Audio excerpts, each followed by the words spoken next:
Greetings animal lovers, and welcome to the channel. Before starting with the video, please note that no copyright infringement is intended and I do not own nor claim to own any right for the footage and photos that you will see. This video's goal is to analyze the interaction between two powerful, intelligent animals, namely the tiger and the elephant, which share the same habitat in Asia. Have you ever wondered who is more lucky to win in a fight? Who is afraid of who? The elephant lives in herds, meanwhile the tiger is a sigma male animal, a natural isolation master. Both animals are extremely intelligent and skilled. Surely, the tiger possesses some very useful skills in a fight against the elephant. Indeed, the tiger has exceptional reflexes and dodging skills, combined with great climbing and jumping skills that can let the tiger on top of the back of the elephant. Moreover, the tiger's razor-sharp claws and jaws surely would hurt the sensitive skin of the elephant. Keep in mind that the elephant's skin is so sensitive that the elephant can feel a fly landing on its back. Finally, don't forget that the tiger is a master in hunting and killing strategies. For example, the tiger could wait for the night, in order to use its great night vision as an advantage. Let's also note that the African elephant might have been an easier opponent. Surely, the African elephant is bigger in size, but also the Asian elephant is much bigger in size compared to the tiger. However, the African elephant got much bigger vulnerable ears, which also can blind some spots of the elephant's sight. Of all the land carnivores, the tiger is the only species that has been known to charge and take down a full-grown male elephant, one-on-one. That statement was also confirmed by the Indian government in the book Indian Railways, original from Michigan University and published in 1991 by the Railway Board, which is the apex decision-making body of the Indian Railways, basically the Ministry of Railways. On volume 37 page 121, it is stated that there are instances of tiger attacking a full-grown elephant and succeeding in killing him. Famous biologist George Scholler in his book The Tiger, Its Life in the Wild, at the beginning of chapter 3, writes that tigers do occasionally prey on elephants. The tiger spends most of its time finding a meal, usually a deer, antelope, or wild pig. But it eats whatever it can catch. Its menu ranges from such small creatures as frogs, turtles, porcupines, monkeys, and peacocks to big animals such as buffalo and camels, and occasionally even an elephant. Famous biologist Reginald Innes Pocock in his book Mammalia, Volume 1 inch, on page 207, writes about tigers that they prey upon game of all kinds, even adult elephant.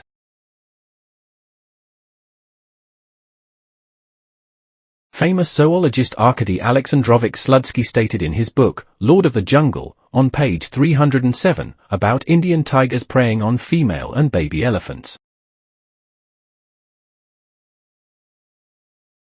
In India, the tiger hunts deer, zambara and spotted boars, female elephants and baby elephants, buffaloes, nilgaw, porcupines, peacocks and livestock.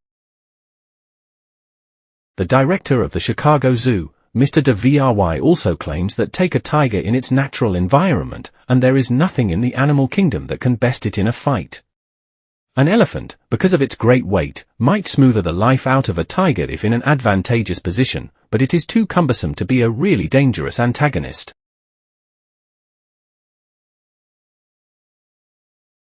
Another source stating that tigers can kill adult elephants is found in the book India's Wildlife and Wildlife Reserves by Balakrishna Sheshodri, who is a wildlife expert with 20 years of first-hand experience in the wild. In the book The Twilight of India's Wildlife, Sheshodri explains that the height in itself is not necessarily an indication of the strength or power of an elephant, nor is the length of the tusks. A tusker with short tusks may be more powerful than another with long tusks. A tuskless bull, or makna, is often a tremendously strong animal, thick-set in body and trunk. There are many recorded instances of maknas worsting big tuskers in fighting in the wild. The strategy and technique used to kill an elephant are well explained in the book Tigers, A Portrait of the Animal World, written by the critically acclaimed author Lee Server, who specializes in books of popular culture and literary history. He writes that tigers have been known to bring down an adversary as big as the elephant. He explains that the precise killing method a tiger uses depends on many factors: the timing of the tiger's attack, the type of prey, and the experience and aptitude of the individual tiger. When attacking a large animal, such as a camel, buffalo, or elephant, the tiger may try to hamstring the creature first, disabling it and making it topple, before moving to attack the throat. The immense size of these animals does not put the tiger off, but given a choice it will go for a smaller, young adult elephant or buffalo. Elephants and buffalo present special problems because they are so often found in herds. The tiger has devised a form of commando attack in such cases. It sneaks around the herd, looking to pick off a calf that has strayed. Out of fear of attack from the herd, the tiger hits and runs, killing or wounding the calf, and then lies low until the herd moves on and abandons the dead or dying calf. It is a tricky business, and tigers have been killed by herds as they try to maneuver around them. When attacking an elephant, the tiger tries to rip open the animal's trunk, making it bleed to death. The hit-and-run tactic is also used on buffalo and rhinoceros calves. The tiger's hit-and-run strategy is so famous that the Vietnamese revolutionary leader Ho Chi Minh adopted it to defeat the French colonialists. Ho Chi Minh described the French colonialists as like a mighty elephant, and the people as a tiger. If the tiger stands still, the mighty elephant will defeat the tiger. However, if the tiger attacks in secret, wounding the elephant in each attack, the elephant will slowly bleed to death. Next, let's check the book by the political scientist and member of the Association of Asian Studies, Ross Marley. In his book Patriots and Tyrants, 10 Asian Leaders, he writes about the war between tiger and elephant in Indochina, and about the technique used by the tiger to defeat the elephant. It will be a war between an elephant and a tiger. If the tiger ever stands still, the elephant will crush him with his mighty tusks. But the tiger will not stand still. He will leap upon the back of the elephant, tearing huge chunks from his side, and then he will leap back into the dark jungle. And slowly the elephant will bleed to death. That will be the War of Indochina.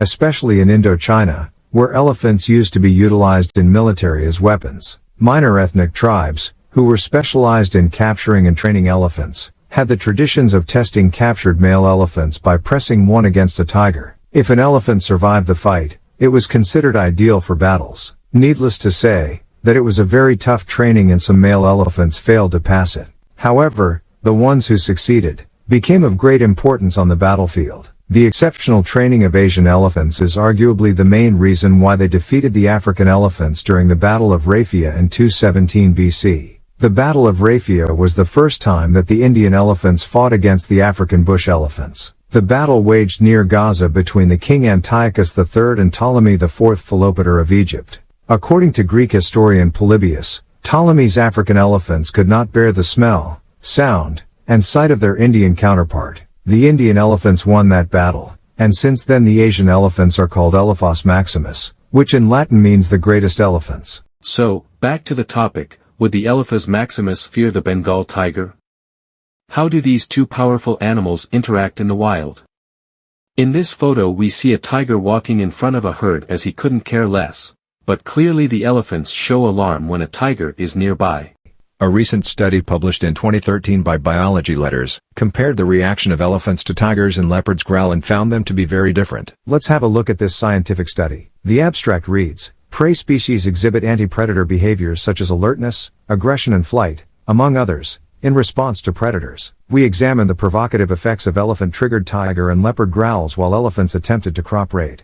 Tigers opportunistically prey on elephant calves, whereas leopards pose no threat. Therefore, we predicted that the elephant response would be reflective of this difference. Let's check their result. Elephants vocalized in a reliably different manner to playbacks of tiger and leopard growls. They silently retreated in response to tiger growls and vocalized in all but one instance to the leopard growls. Indeed, a greater frequency of elephants displayed alert or investigative behaviors to leopard growl playbacks than to tiger growl playbacks. These behaviors included instances of elephants remaining stationary, searching for acoustic and olfactory cues, as well as elephants walking around and actively investigating the area.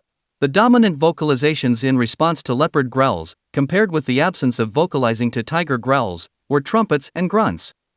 elephants retreated stealthily from dangerous tigers, yet announced their presence by vocalizing, particularly through aggressive vocalizations, for instance trumpets, in the majority of leopard growl playback situations. The study, which is also reported in the website of the UC Davis University, could help Indian farmers protect their crops from marauding elephants and save the lives of both people and animals. The footage from which they gain their data is available on YouTube. Let's have a look. The first video is about the reaction of a group of elephants to a leopard's growl.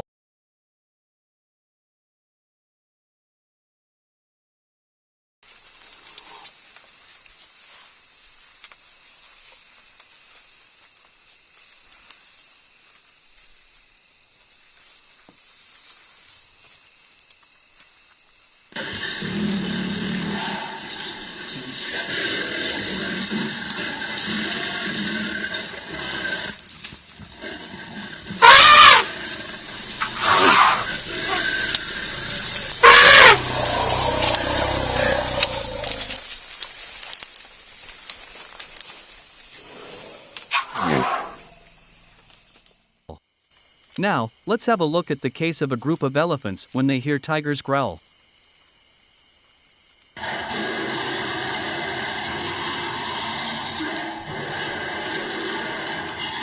And now, let's see one single tusker reaction to tiger's growl.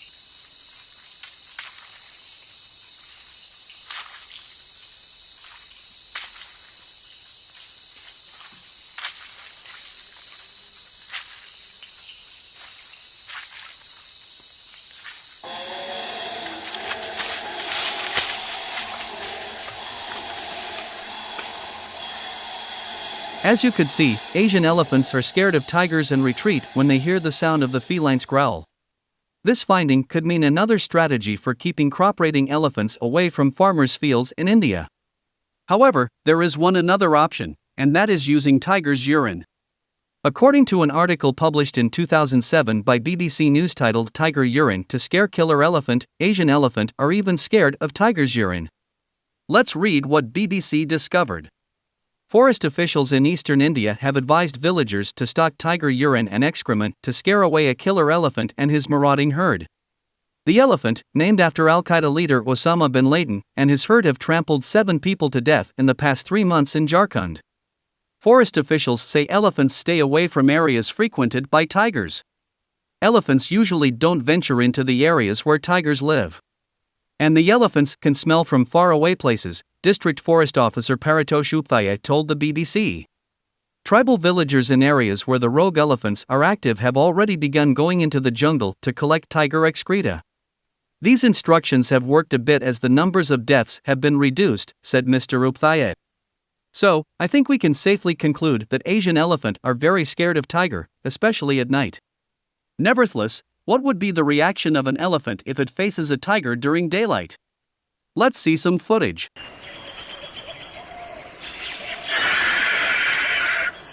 To make matters worse, the kill is on the way to a waterhole and prone to disturbance.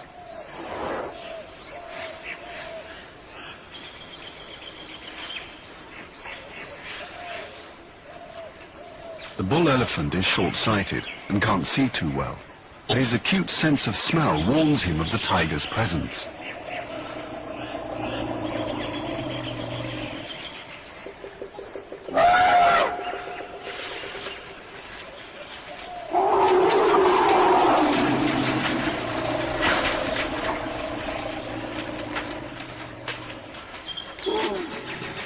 The tiger will not return to his kill now. He's eaten enough for the day and wants nothing more than a cool, shady spot to lie up until nightfall.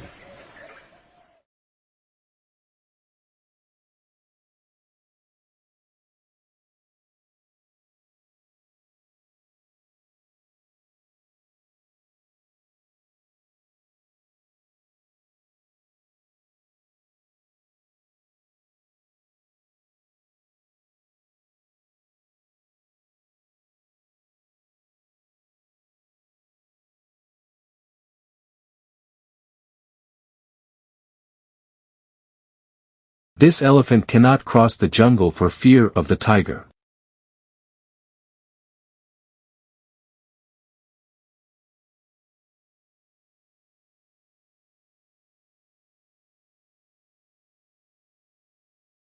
Now let's look at their interaction near waterholes. You should bear in mind that elephants do not like to share their water resources and are therefore particularly aggressive near waterholes.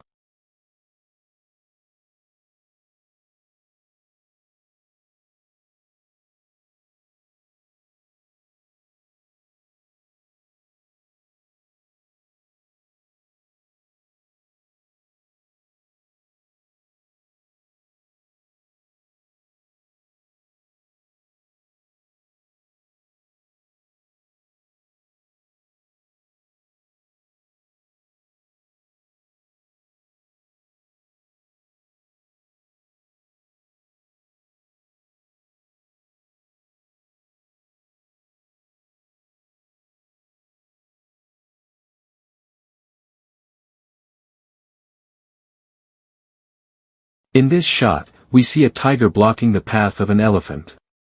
This brave elephant is unwilling to change paths and approaches the tiger slowly, cautiously and visibly nervous.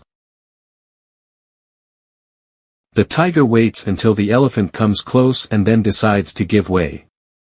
Overall, both animals seem to respect each other.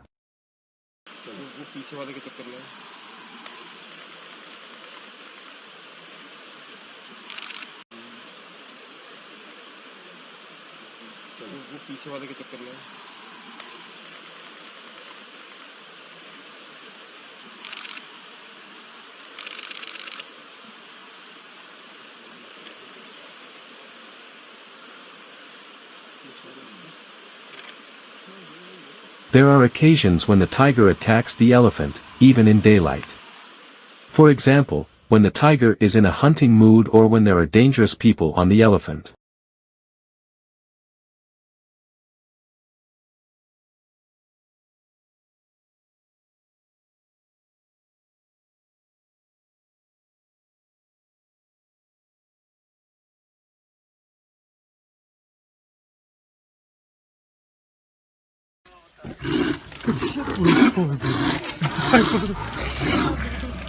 Lovely यार चुप रहे सिर्फ video ले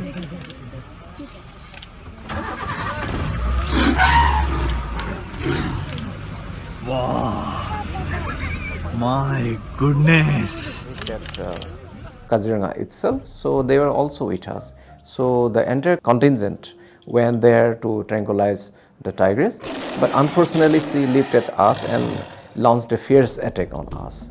So one of our Mahut, namely Mr. Sittiban Pek, was injured, and finally he was admitted to hospital. Now he has recovered and he's okay now. He's absorbed in a permanent post. Just after the attack, we fired 9 number of shots into the air, and she.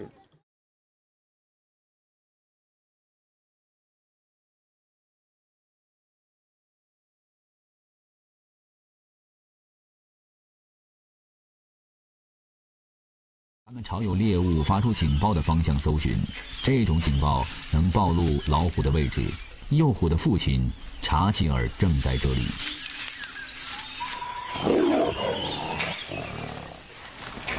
他在2周前的一场战斗中腹部受伤，那时他显得格外安静，但现在不可同日而语了。查吉尔又重获雄风。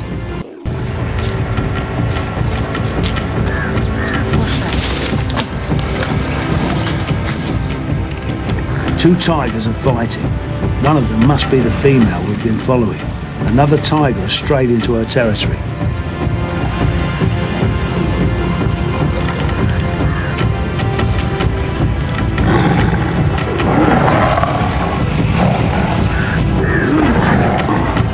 If her cubs are nearby, that would explain her fury.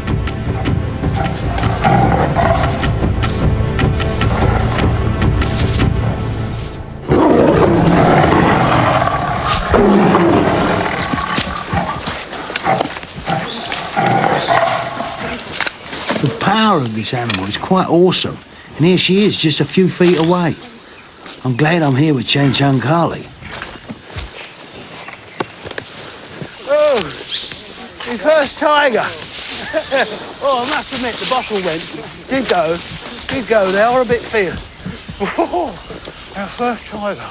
Oh, well done, Sam. Well done, sweetheart. We saw a tiger. Yeah, we'll celebrate. We'll have a few of them, as it happens. Oh, my first tiger.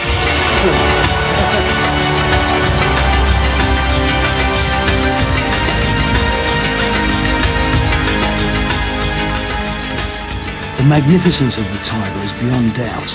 I know now never to underestimate the tiger's power. And a little later I felt it, closer than I ever really wanted to. We stumbled into the same tigress again. She was completely hidden and charged us. We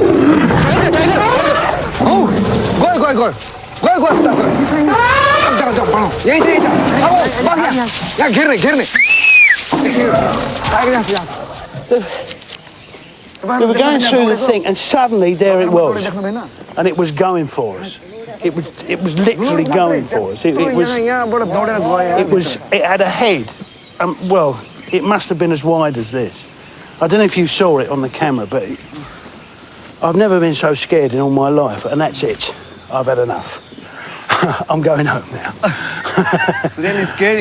Yes. Oh my God. Thank you very much. And there should be a government health warning. A government health warning about tigers. Tigers can seriously damage your sanity. I tell you that. I'm going bananas. Come on, sunshine. Let's go home. Whoa. In Jim Corbett National Park, a family of elephants is enjoying a meal in the sun. But nearby, a tiger is searching for his dinner. The elephants are busy eating. The tiger gets aware of the presence of these elephants in the grassland.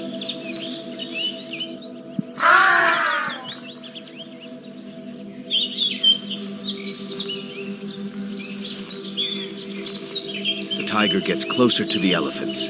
He's ready to catch his dinner in the form of a small elephant baby.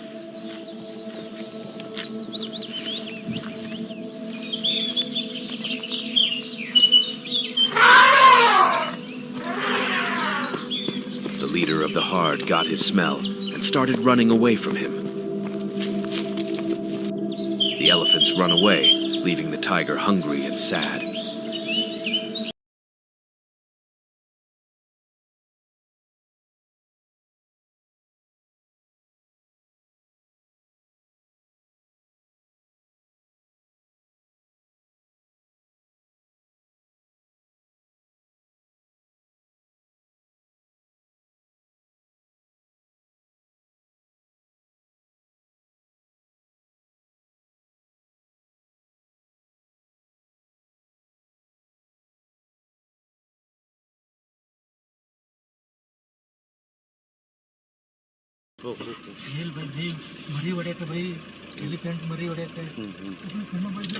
सामने जाओ अभी सामने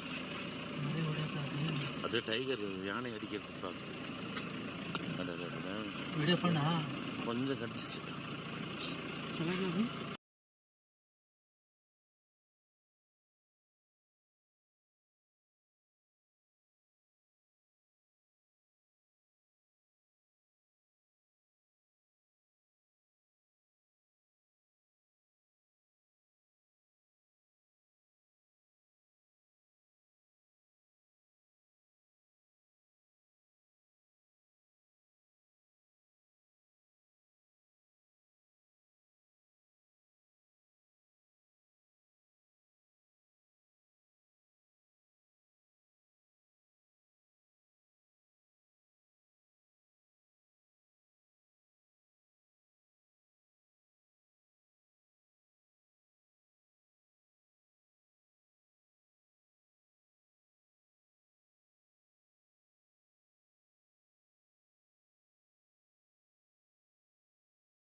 ये गया इसके पीछे देख।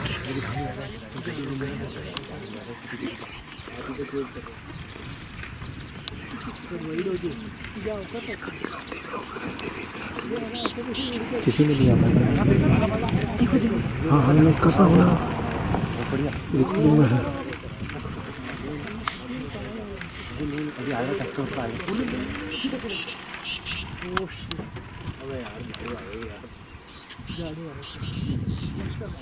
अभी भैया टक्कर घूमेगा अभी किसी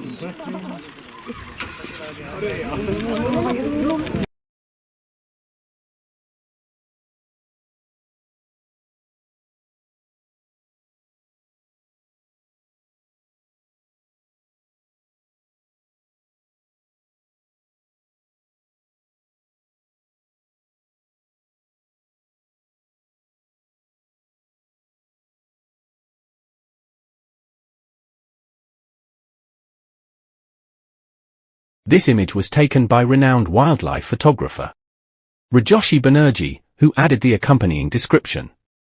Elephant herds with babies are very careful about tiger attacks. And tigers know too well that elephants are not an easy prey, especially during daytime.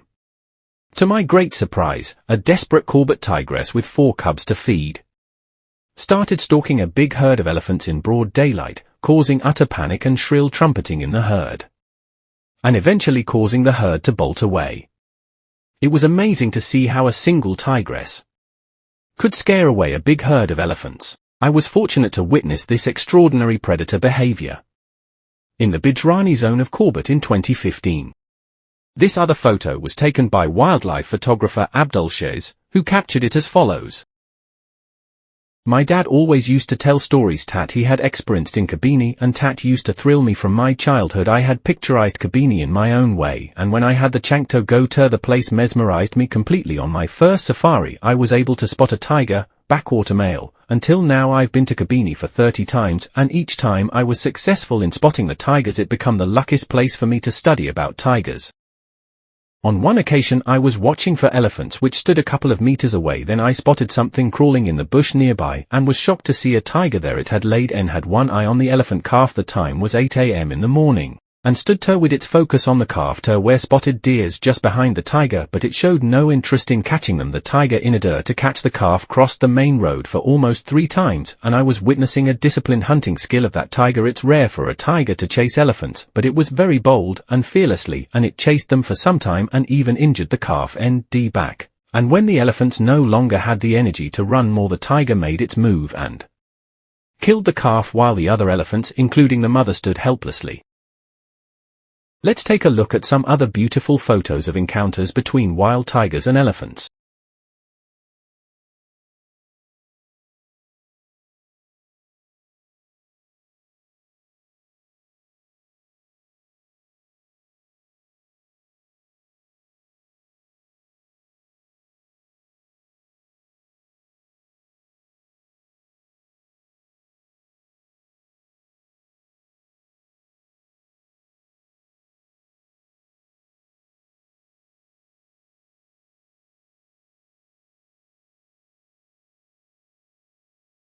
When the most powerful collide in the jungle, the immense power of the Bengal tiger and the Indian elephant is indescribable. The tiger decides to attack the elephant, not humans. He has the capabilities to fight any animal on this planet. His brute strength is indescribable.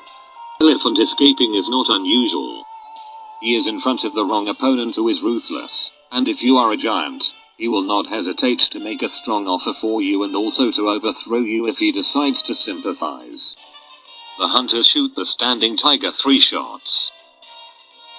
The elephant comes and runs over the dead tiger. I hope you have now learned some interesting facts, and please bear with my editing skills. In the last part of this video, we will go in search of accounts of tigers and elephants attacking or killing each other. We will look at old hunting literature as well as more recent news articles. A number of reports of tigers attacking or killing adult elephants have been published in the Journal of the Bombay Natural History Society, a reputable scientific publication. Inside Volume 7 of the Journal of the Bombay Natural History Society, Mr. Corbett, conservator of forests in Burma, writes that I have seen it stated more than once that a tiger will not attack an elephant, or that on the rare occasions when it does venture to attack one of these huge brutes, it always gets the worst of it. The following facts will, however, I think, help to disprove these statements. In September last, a timber contractor reported to me that a female elephant and calf had been attacked by a tiger when they had been turned loose to graze at the headwaters of one of the streams which rise in the Paguyomas, and that the calf had been killed. I hardly credited the report at first, but, on inquiry, I found that it was perfectly true. From the footprints it was evident that the tiger had tackled the calf, a 2-year-old male, when it had strayed from its mother.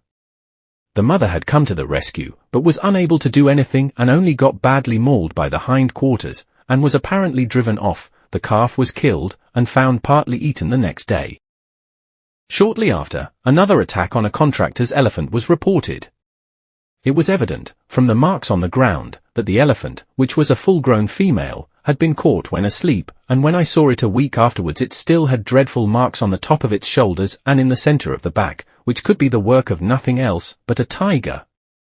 It is more than probable that it was the same tiger which had killed the calf 3 months ago, for he was evidently very lame, if not maimed, the marks of 3 feet being distinct, whilst only the claws of the 4th just touched the ground. The spear had evidently nearly given him his quietus.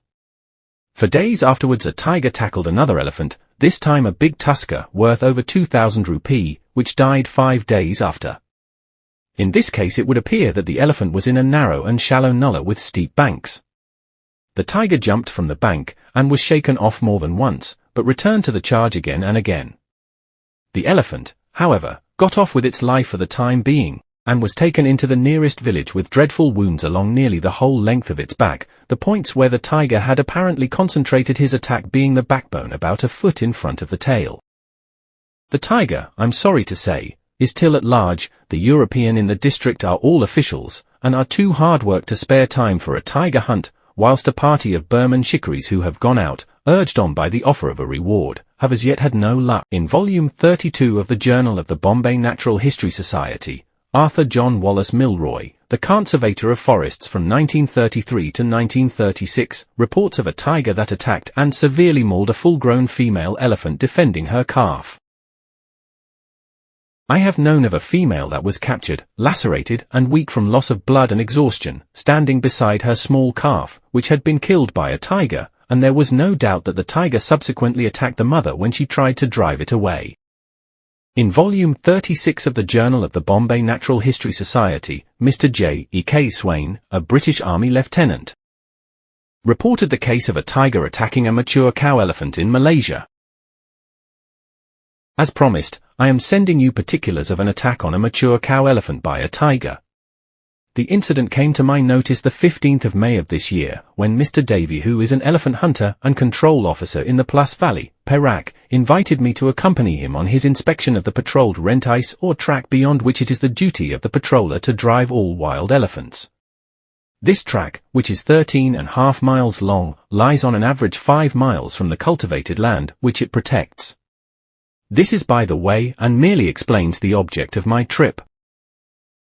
On arrival at Jalong, we found an elephant waiting to take our bedding and kit.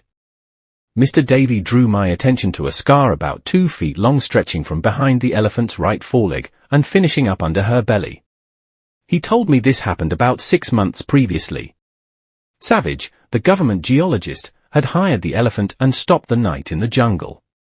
The elephant was let loose as usual to feed at night with a sinker, rattan shackle, on to prevent her straying too far. In the morning she appeared at the camp with a huge wound and a piece of flesh and skin hanging almost to the ground.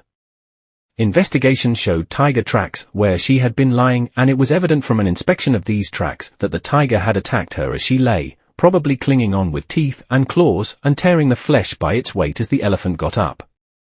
The victim would not allow anyone to touch the wound, and a suggestion by the health officer to cut away the hanging flesh could not be carried out. She could not of course be worked after this and was left to her own devices, her recovery being due entirely to her own efforts. On every possible occasion she bathed the wound with mud from certain wallows which she selected, possibly for their healing qualities, and when not doing this she continuously fanned the wound with a light switch of lalang grass held in her trunk. In this way she kept flies and other insects from the wound.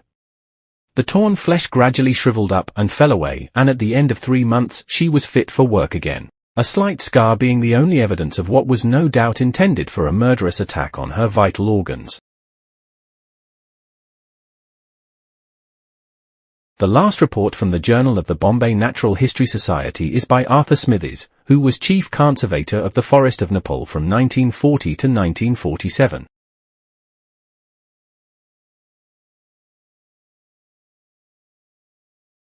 Before we read his remarkable account, let us first take a look at his book Big Game Shooting in Nepal with leaves from the Maharaja's diary. In this book, there are several accounts of tiger attacks on large elephants, which are summarized in these tables.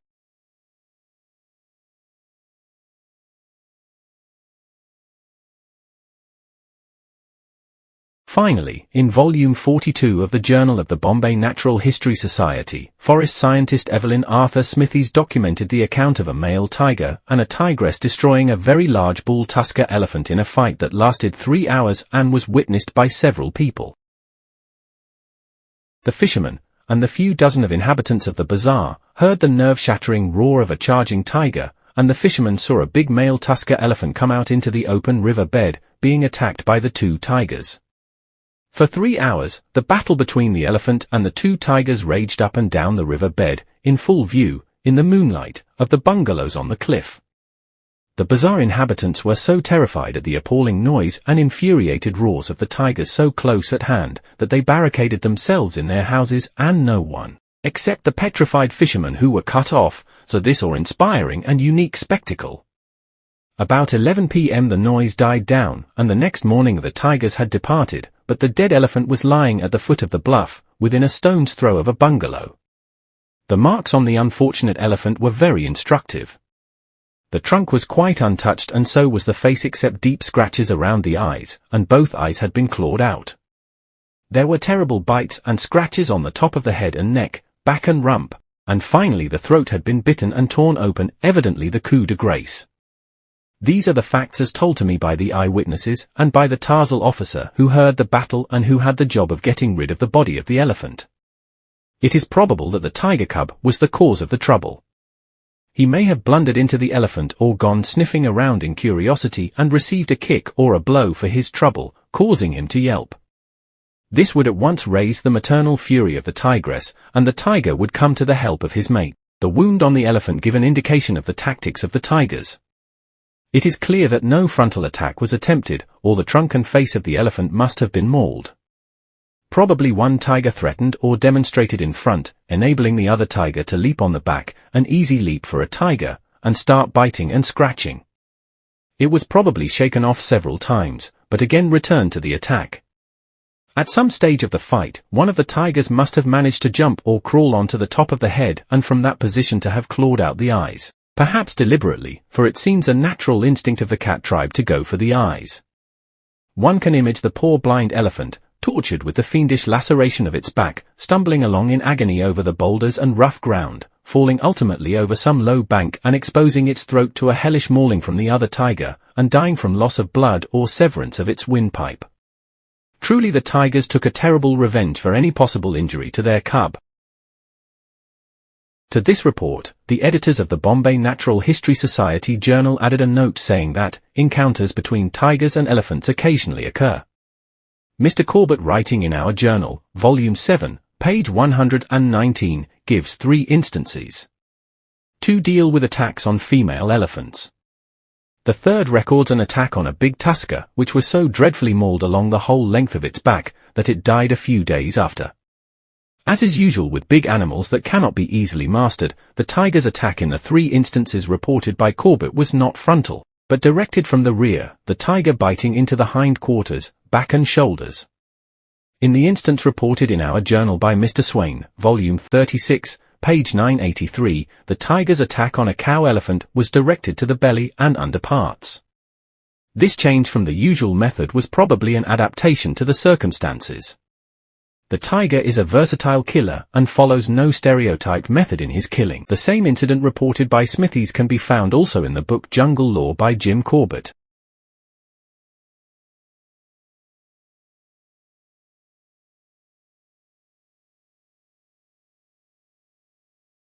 Please note that these reports from the Journal of the Bombay Natural History Society can also be found in the book The Asian Elephant by J. C. Daniel, who was director of the prestigious Bombay Natural History Society for over 30 years.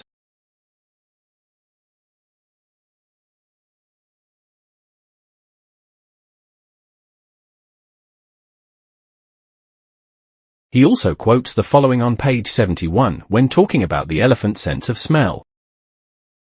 The power of an elephant trunk is enormous, and with it the animal can lift a ton with ease. Though immensely strong, such a trunk has its own peculiar dangers, and its care is a matter of constant vigilance and anxiety to its owner. If threatened by a tiger, it is curled up over the forehead. Next, let's check the book written by the Secretary of the Government of India, Vivek Sinha, titled The Vanishing Tiger. On page 180 he writes that, though other jungle inhabitants seldom interfere with an elephant, a hungry tiger will not hesitate to attack a solitary animal. The tiger will never let go an opportunity to prey upon calves and juveniles. J. C. Daniel in his book, The Asian Elephant, gives a number of recorded instances of tiger predating even upon full-grown elephants. Colonel Kesri Singh in his book, The Tiger of Rajasthan, has given an instance of a fight between a tiger and a big tusker in Assam. The Tiger of Rajasthan is the autobiographic book of Colonel Kesri Singh, who was a naturalist, game warden, hunter, tracker and Bengal tiger expert.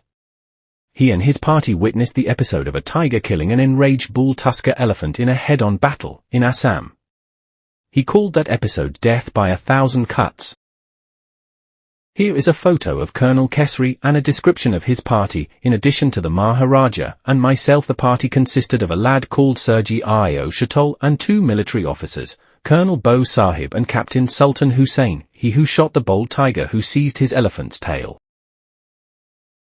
In chapter 15 he writes, the same trait in tigers is more forcibly illustrated by a story from Assam, for which I have excellent authority. Some 3 or 4 years ago a tiger, having killed a baby elephant, was attacked by a tusker. Instead of trying to get clean away, the tiger came at the elephant from the flank or rear, and having got onto his back raked and tore at him with his claws. The fight went on for a long time, the tusker apparently trying to dislodge the tiger by running under and against trees. He seems to have succeeded in this at least once, but only for the tiger to recover and return to the attack. In the morning the area was examined and the story reconstructed from the copious signs left about the area. The aggressor had the best of it, for the party found the remains of the elephant calf and the dead tusker's huge bulk, atrociously torn, but the tiger had disappeared. Next, the book, The Biology and Conservation of Wild Felids, written by biologist David MacDonald, Director of the Wildlife Conservation Unit at Oxford University, and Professor Andrew Loveridge. On page 23 they write that, tigers depend on a large ungulate prey base and are capable of killing prey as large as adult Asian rhinos and elephants. They back up this claim with a reference to Mel Sundquist, Professor Emeritus at the University of Florida. He and his wife, biologist Fiona, spent 2 years tracking tigers on the backs of elephants. In the book, Tiger Moon, Fiona writes that, I personally never witnessed an attack by a tiger, but shortly after fieldwork began, Mel and Kitty had an encounter with Tigress number 1 that neither will ever forget. Both Mel and Kitty wore headphones and were trying to monitor the tigress's radio signal above the elephant's noise. They stopped to pinpoint number 1's position more exactly and found she was only a short distance away. Kitty climbed into a tree to get a better look into the grass. All 3 elephants were nervous, bunched close together, almost touching. Their stomachs rumbled and growled, and they slapped their trunks against the ground with loud, popping noises. Kitty was moving around in the tree, pointing with the long aluminum antenna. He began to speak, then everyone heard the meow of a young cub. Number 1 exploded out of the grass with a shattering roar. She made one leap up the tree and in a split second was on top of Kitty. He saw her coming and tried to ward her off with the antenna, but she flung it aside without noticing. She sank her claws into his thigh and buttocks and bit deeply into his leg. The force of her acceleration ripped Kitty off the branch and they both tumbled to the ground 15 feet below. No one could believe what was happening. Kitty's wife Pat repeated, "Oh, my God," over and over again, her voice rising in hysteria, but everyone else was dumb with shock. Before anyone could move, the tigress charged again, her roars blasting through the silence. The elephants spun on their heels and bolted in blind panic ahead of the enraged tigress. Nothing could stop them. Equipment flew everywhere in a wild confusion of screaming and trumpeting. People clung to ropes or whatever they could find, trying not to be swept off the elephants in the headlong dash through the bushes. The 2 project elephants refused to go back in. Badai and Diplal, the drivers, whacked them fiercely with sticks, but the elephants only screamed and swung their heads from side to side, refusing to budge. Himal Kali, the government elephant, had taken part in many royal hunts and was not so easily frightened. Her driver eventually managed to coax her back toward the place where Kitty had fallen. So Professor Mel Sundquist saw with his own eyes the attack of a tiger on a full-grown elephant. The old hunting literature is full of such episodes. On page 20, the Sundquists explain in detail how tigers were hunted in the past. Let us read. For over 150 years, tigers have been driven toward hunters waiting in trees. Tiger hunting in the Indian subcontinent used to be a common pastime of the wealthy and privileged, who relied heavily on the expertise of shikaris like Prem. Prem learned the art of tiger hunting from his father, who had worked as a royal shikari on the lavish hunts that took place in the Terai during the 1930s and 1940s. The technique we used to capture tigers was a modified version of the ring hunt, invented in Nepal in the 1800s. The old method employed as many as 300 elephants and even more men. Early in the morning, shikaris would go into the jungle to examine the baits that had been tied out the previous afternoon. If one had been killed, they would quietly walk a huge circle, up to a half-mile in diameter, around the site of the kill, bending the grass at intervals to mark a path that would form a ring. The elephants were then summoned and divided into 2 groups that proceeded to left and right around the circle like a pair of pincers, the rear elephants dropping out at intervals to station themselves along the boundary of the ring. When the 2 lead animals met, the order "heads inward" was given. All the elephants then turned toward the center of the circle and moved inward, crushing the tall grass and tangled vegetation. The fanids whistled and shouted to drive the tiger into the middle of the circle. Finally, the elephants stood shoulder to shoulder, the ring was complete, and the tiger was surrounded by a solid wall of elephants. The stancher elephants, carrying the guests of honor with rifles at the ready, would then enter the ring and move backward and forward, trying to catch a glimpse of the tiger in the dense cover.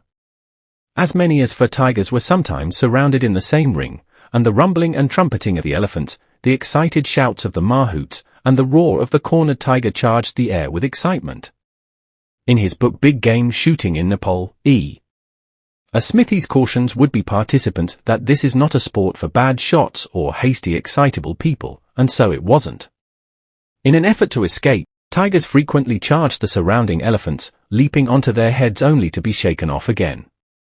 Elephants often bolted in the face of such an onslaught, and people were thrown everywhere as terrified animals dashed through the vegetation. Many of the king's elite hunting elephants were trained to withstand a tiger attack and would flick the tiger off with a shake of their head and deliver a fatal kick with one powerful forefoot. Over the years, it became more and more difficult to obtain the required number of elephants, and the ring drive was modified to include strips of white cloth known as bit. The circle was delineated by this white cloth, and elephants were stationed at intervals behind it. Tigers tended to avoid the bit cloth and thus could be kept in one place by only a few elephants until the guest of honor arrived. In his book Tiger, The Ultimate Guide, Indian naturalist Valmik Thapa provides additional information on the techniques used to hunt tigers with elephants. Let us first read at the start of chapter 2 what he says regarding the tiger's anatomy. The tiger, whose proper nutrition depends upon consuming 1 deer-sized animal a week, has evolved into a supreme hunter. Its sensory organs help it to locate elusive animals in the densest of undergrowth or on the blackest of nights, and its striped fur allows it to blend in with the surroundings.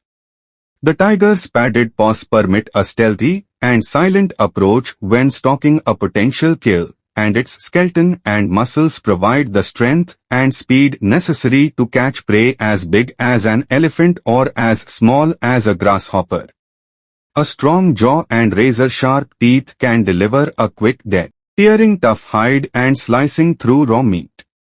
The flexibility of the tiger's skeleton allows it to jump to heights of up to 10 to 12 feet.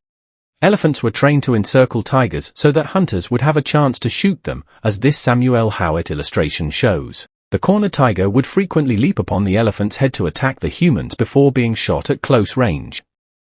The Italian anthropologist Paolo Manfredi, who works to conserve endangered ecosystems, wrote a fascinating chapter about tigers in antiquity on page 170 of the book. She relates how the Indians informed one of Alexander the Great's generals, Nearchus, during his campaign in India that the tiger is an animal much stronger than the elephant, bigger than the biggest of horses, and no other creature can match it in speed and strength, not even the elephant. In the event of an encounter between a tiger and an elephant, the tiger could jump on the elephant's head and easily strangle it. Next, let's check the work by Roland Ward, which reconstructs the incident in which Prince Philippe, Duc d'Orléans, was attacked by a wounded tigress that very nearly ended his life.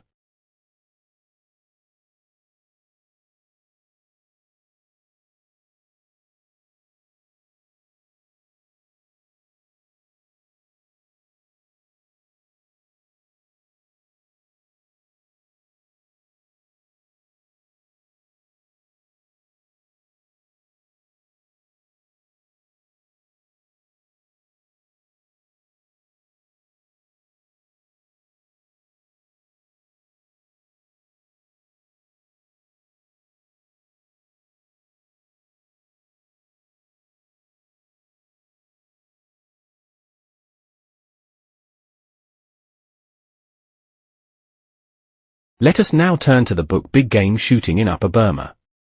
This book is in the library of Cornell University and was written by Major George Patrick Evans of the Indian Army. Here we find an account of a tigress attacking a full-grown elephant, which subsequently dies of the injuries sustained due to blood loss. I do know of an authenticated case in which a tiger in Burma attacked a full-grown tamed elephant. The unfortunate beast, a female belonging to the forest department, was hobbled and turned into the jungle at night to feed, as is the custom in Burma with tame elephants. The tiger sprang onto her quarters, and literally feasted on the poor thing while alive, tearing huge chunks of meat from her flanks and quarters, probably springing onto her again and again, after being shaken off, and biting out a huge mouthful of flesh each time. Whether the elephant at last succeeded in getting rid of her terrible assailant, or whether the tiger, having satisfied its hunger, slunk away to digest its meal, is not known. The elephant was found still on her legs next morning, but almost dead from loss of blood and pain, and succumbed to her injuries during the day. Joseph Farrer, a British physician who served as Surgeon General in India in the late 19th century, provides an account in his book The Royal Tiger of Bengal, page 15, of a tigress displaying exceptional strength against elephants. He witnessed the tigress deeply lacerating the heads of 2 adult elephants and severely injuring the hindquarters of a third.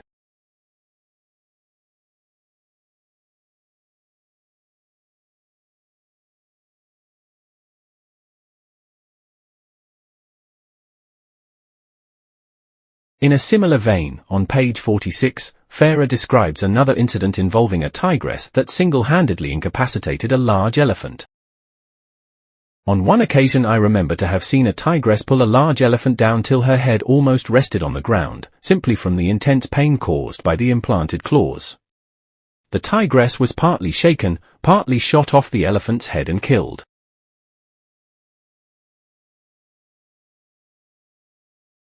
Now, let's check the book Speaking Widely by Jack Denton Scott. It reports the account of a tigress badly mauling an elephant 10 times her size, before getting shot dead by a man. English sportsman F. C. Hicks had a tigress charge out of the grass and leap on his elephant's hindquarters to get at him. He shot her, she circled and again leaped on the elephant, clawing and biting the huge beast until she died. The elephant, 10 times the size of the cat, trembled and trumpeted in terror throughout the attack. It is not only because of courage like this that I consider the tiger the true king of cats. Furthermore, the book documents astonishing accounts of tigers able to charge after being shot to vital organs. The great cat's fatality is also astounding. After Clifford Batten shot a tigress through the brain with a .450 high-velocity rifle, she traveled over a mile and was still alive and ready to fight 12 hours later. Both shot through the heart with the elephant rifle. 2 tigers ran more than 60 yards. Another charged 100 yards to kill the shooter, even though his heart was blown apart. A tigress drilled through the stomach with a .577 lived without food for 11 days to attack again in a fierce charge. Next, let's check the famous illustrated newspaper Popular Monthly by Frank Leslie, which can be found in the University of California Library.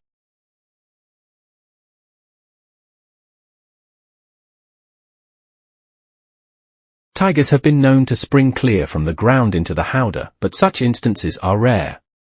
Generally, he does not appear to distinguish between the elephant and the persons on his back, and his attack seems to be aimed at the beast more than at his riders.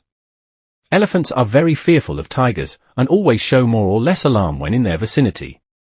I have known many elephants to turn tail and run away when near the tiger's lair, and sometimes all the efforts of the mahout fail to check them.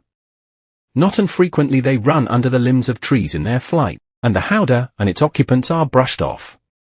Major R of Lucknow was killed in this way during a tiger hunt in the Purnia district. A tiger charged his elephant, and the latter ran away. As it passed under a tree, the howdah was swept off, and the major and his servant were both killed by the fall. When in the neighborhood of a tiger, the elephant generally holds his trunk high in the air, as it is his most vulnerable point, and he is anxious to protect it from injury. In a fight with a tiger, the elephant uses his trunk very little, through fear of injury, but endeavors to trample his enemy underfoot or pierce him with his tusks. Once let an elephant get his heavy foot fairly on a tiger, and the fight is soon over. It is all up with the yellow-coated thief, or, rather, it is all down with him. But in the majority of fights between them, the tiger generally gets the best of it, or would do so, if man did not come to the elephant's aid. In one of our hunts in the northeast we had one elephant killed by a tiger, or, rather, he was so badly hurt that he died the next day, and another very severely wounded. Even the elephant's thick hide cannot resist the tiger's claws, and as for his teeth, they have been known to make an impression on a plate of iron. Let's move to the book Incidents of Foreign Sports and Travel by Colonel Pollock, who was a British military officer in India and got tons of experience hunting tigers. On page 39 he writes that shooting off elephants out of howdahs is very exciting. There is just enough danger in it to stir up one's blood. If every elephant used could be thoroughly depended upon at all times, there would be little risk, but an elephant that is perfectly staunch one day will probably turn tail the next, and a powerful tiger is capable of pulling down a large elephant. On page 41, he begins by recounting an episode in which an elephant took a wounded tiger by surprise and played football with it, killing it in the process. On one occasion, Archie C., lately Deputy Commissioner of Kamrup, then in charge of the Barpeta subdivision, and I were beating in the douars for whatever we could get. The elephants moved along briskly enough till we got to the edge of the beel. They then began to be unsteady, to give tongue, in other words, to make dismal noises, and as there was no solid ground, they flickled the tips of their trunks against their own legs, and in other ways gave us plainly to understand that they advanced under compulsion. We had not fired a shot and had entered about 15 yards into the marsh, when, as if by a preconcerted arrangement, several tigers, as far as we could judge, rushed roaring in our direction. We could see the water splash, but the tigers were themselves hidden by the vegetation. We opened fire a little ahead of the moving grass, but I don't think we touched one of them. The uproar now was more than our elephants could stand, even packed as they were, so they broke away from the mahouts, spun round on their own axis, and made a strategic movement to the rear. One tiger which followed my mount to the very edge of the cover I got a glimpse of, for I had turned round and stood in the howdah, looking back, expecting what had occurred. At it I took a snapshot and hit it somewhere, for it gave a roar.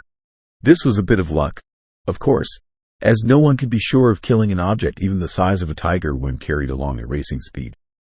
But Lakshmi was a very smooth goer, and so used was I to living, as it were, on an elephant's back, that I was tolerably at my ease whether it was standing still, walking, or at full gallop, which is by the way an amble, for elephants move both legs on one side at the same time. From constant practice, I could shoot snipe off their backs nearly as well as I could on foot, and this knack has stood me in good stead when being chased either by a buffalo, rhinoceros or tiger, as I think the reader will acknowledge when he has read more of this volume. If the elephants were in a funk before, they were now doubly so, literally trembling with fear, and it was only by a free use of the ankus, or driving hook, they could be induced to advance. Again, the tigers tried the same tricks, but with less success this time. One charged home. We found afterwards that it was the one I had fired at, and bit an elephant in the leg, near the foot, but who was the nearest, neatly bowled it over.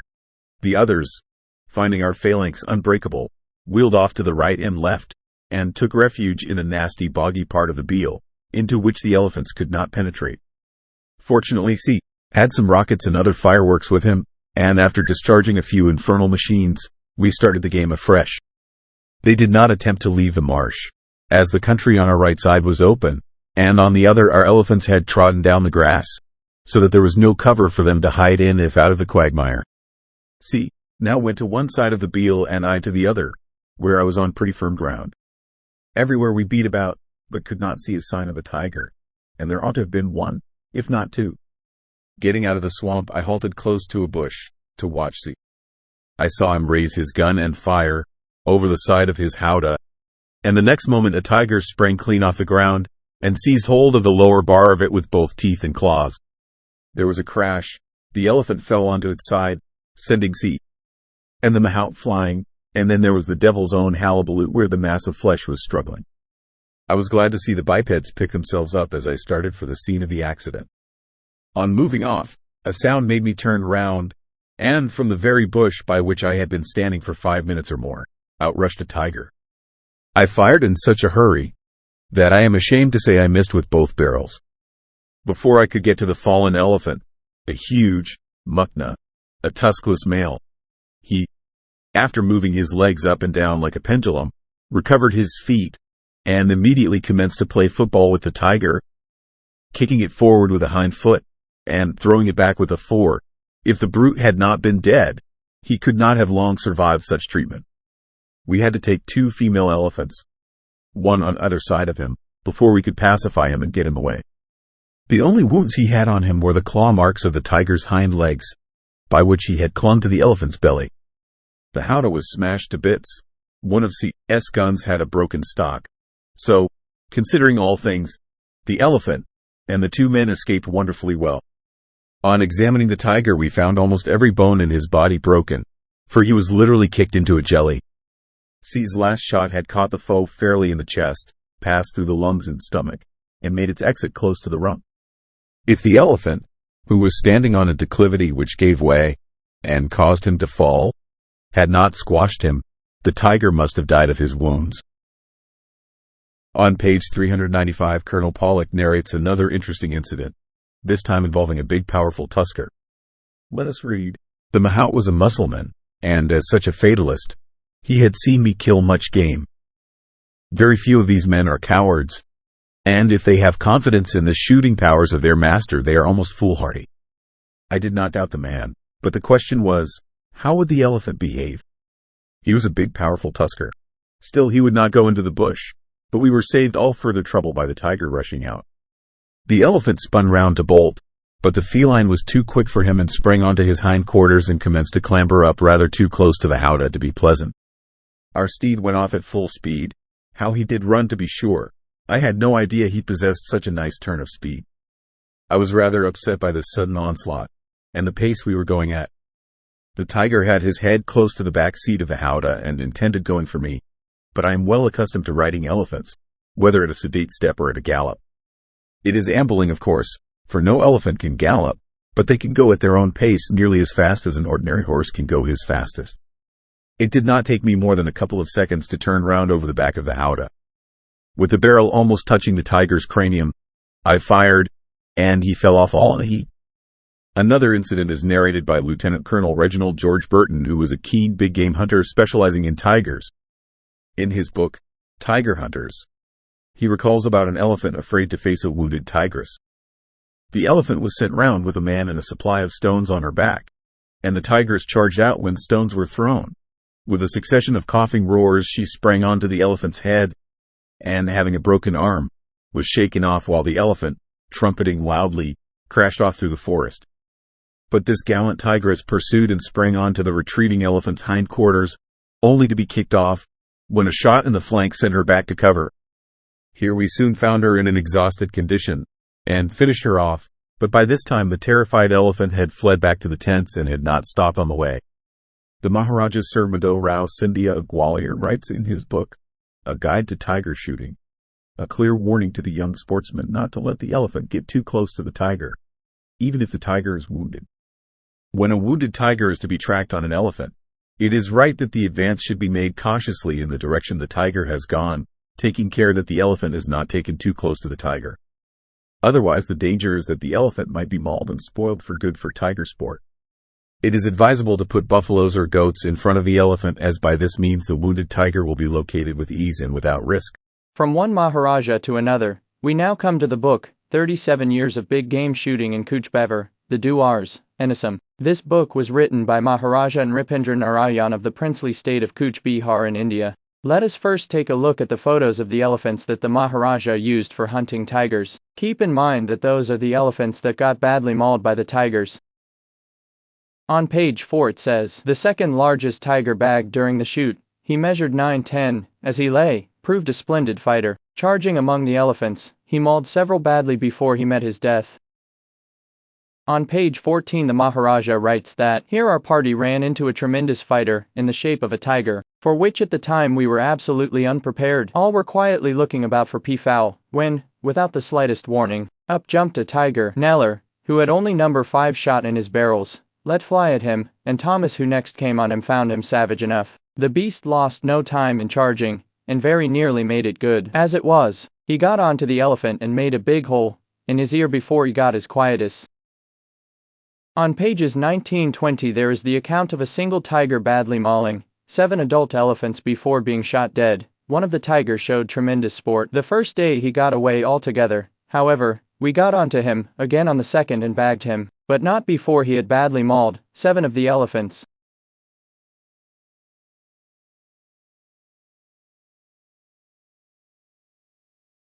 On page 35 a tigress mauling an adult elephant. The tiger, which we found and killed some way off from the kill, fell to Moore's rifle. The tigress was put up quite casually. She got away at once, but we followed her up into the same patch of jungle, in which the fine tiger was shot on the Loth March. We got her out without much difficulty, but on being pursued by 3 howdahs, she stopped and charged C. Hills, mauling the elephant, Gulzar Piari, rather badly on the off hind and near fore. The elephant, in trying to get rid of the tigress, very nearly threw Hills out. However, she was finished soon after this.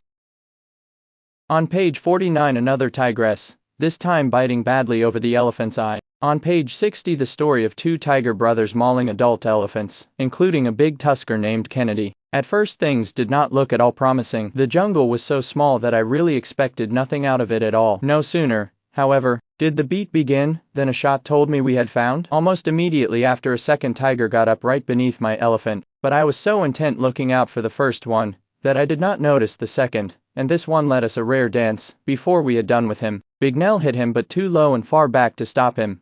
This made him very savage. He crossed over the Nola into a very thick patch, and then the ball began. He first mauled Kate, and then Kennedy, twice, very nearly getting right onto the top of the pad. As it was he bit a piece of the gadla off. Jogan, who was on Kennedy, thought it was about all up with him, and told me he could have touched the tiger with his foot. However, all's well that ends well, and we got him all right. The curious thing about the whole affair was the 2 big tiger getting up practically together. They were evidently brothers. On page 84 a medium-sized tiger clawing an adult elephant.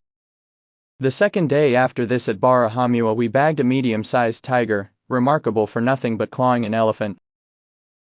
On page 144 a wounded tigress attacking an adult elephant's head.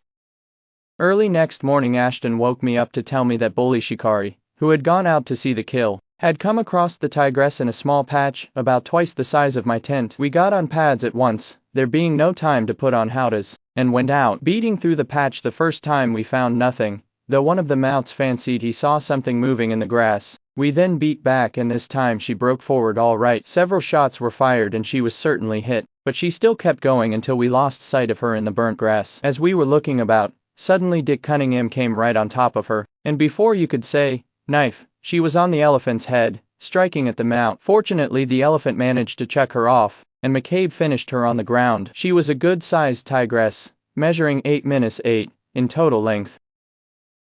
On page 200 there is the account of a tigress, who proved to be an exceptional fighter.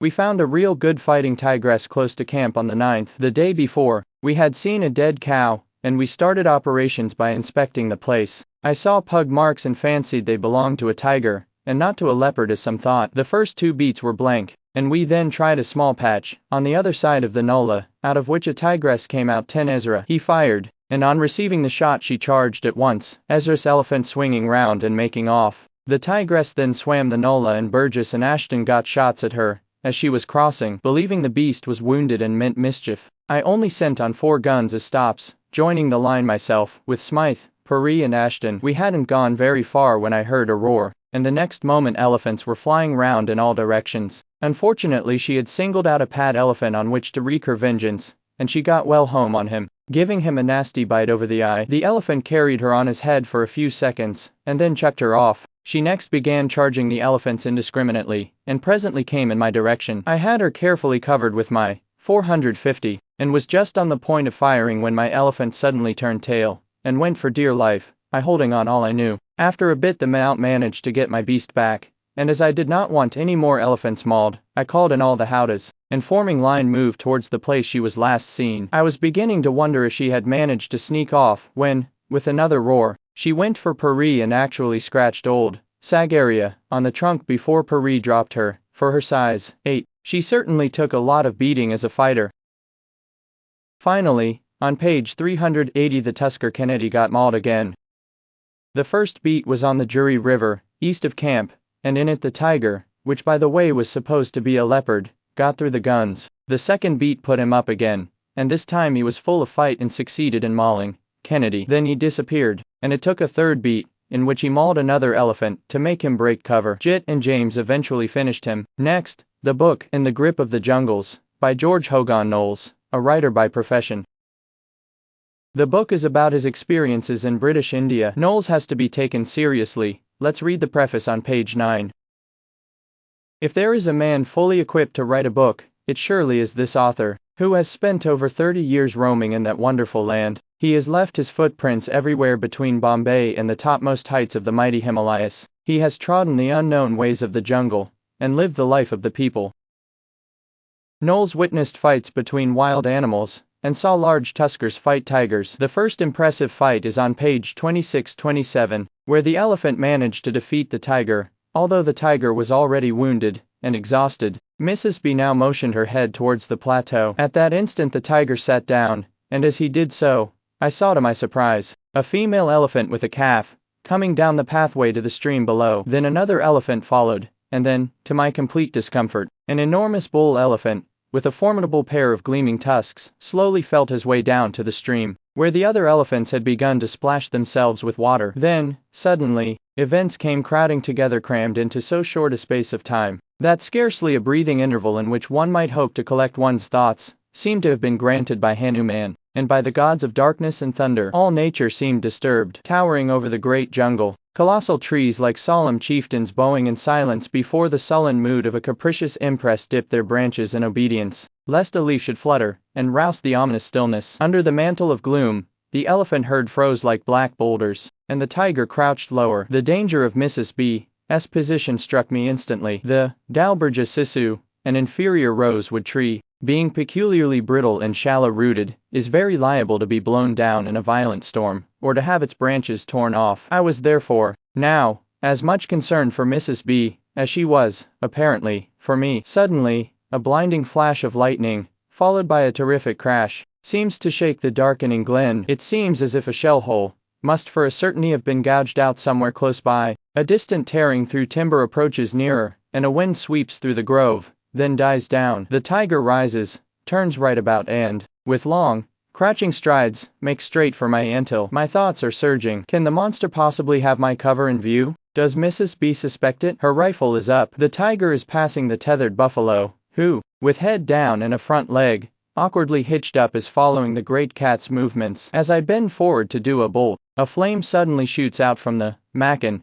and I remain crouched, freezing against my precious anthill. The monster tiger is hit. As I see him lurch and fall forward, sudden, continuous thunder from the heavens drowns his terrific roars, but the great brute is up in an instant, and horrors turns with indescribable savagery on the unfortunate buffalo, whom he is tearing to pieces. I hear the clicking and clashing of metal on top of the mackin, and raise my eyes slowly, shivering in a cold sweat. Mrs. B is struggling with her rifle. Great Scott, has the bolt jammed? Now she picks up my empty 500 Express. She is looking for the cartridges. Instinctively my trembling fingers press against my right hand pocket, and my heart sinks as I feel the cartridges there. Mrs. B is again struggling with the bolt of her rifle, the tiger, maddened with pain, charging in the direction of the metallic sound whenever it can be heard, and returning again, as savagely, onto the mangled body of the dead buffalo. I am shaking in every limb, lest the monster should see me, or hear my feverish breathing. Then, suddenly, the storm bursts, and I see the mackin swaying and crashing against the wind-swept boughs. Through the ceaseless fury of cyclonic wind,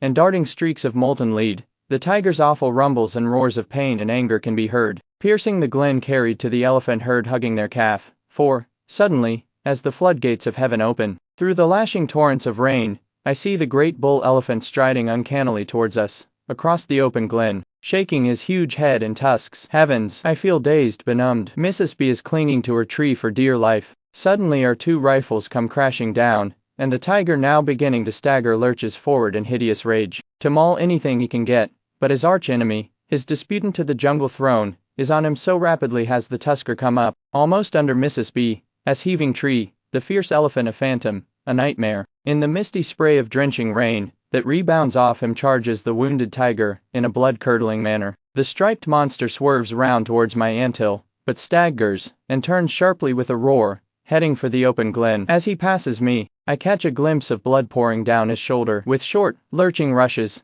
he gets past the dead buffalo, when the great elephant, pulling up almost onto his haunches, heaves round, and, between Mrs. B.'s tree and my anthill, splashes the sodden ground in another terrific charge. His glistening, beam-like tusks are lowered, and, with a shrill blast like the shriek of a grating axle, he meets his roaring antagonist, who tries to hurl himself onto the elephant's curled-up trunk, but the wounded tiger is exhausted. He falls, and instantly, through the massive heap of tearing claws and fangs, plows a great white shaft. The elephant has pinned down his enemy. The tiger's roars cease, as again, and again the striped form is gored brutally, unmercifully. Then, full height, up stands the mammoth, and, under zigzagging tongues of flame and passing claps of thunder, he tramples fiercely upon the carcass. And then, as the wind and the torrents of rain abate, the triumphant elephant, pointing his reddened tusks skywards, lifts his trunk over his head, a superb picture of wild grandeur, and, with a loud trumpet, strides back across the glen with a majestic swing.